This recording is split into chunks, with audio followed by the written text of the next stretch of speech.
Hello, Pastor John. This last Sunday during worship, I preached from John 20 when Jesus met with the 11 disciples. He appeared to the 11 disciples. They were behind closed doors, but Thomas wasn't with them. Do you remember that part? The part that I read to you. Now Thomas, called the twin, one of the 12, was not with the disciples when Jesus came. Earlier in that chapter, we read, on the evening of the first day of the week, when the disciples were together with the doors locked for fear, Jesus came and stood among them and said, "Peace be with you."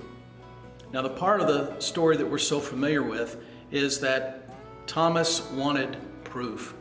And someone sent me an email after Sunday's service to say it was as though Thomas was performing an autopsy.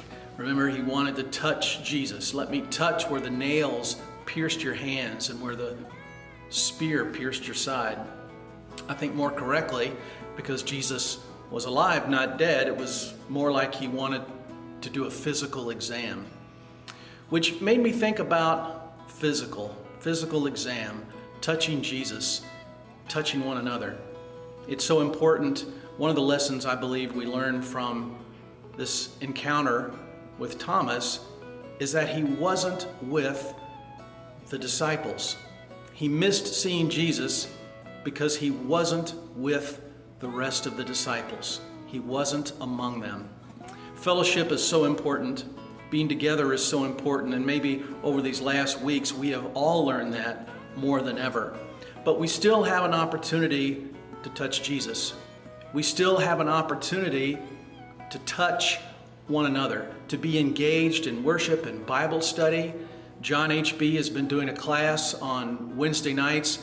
I think some other groups have had some informal gatherings.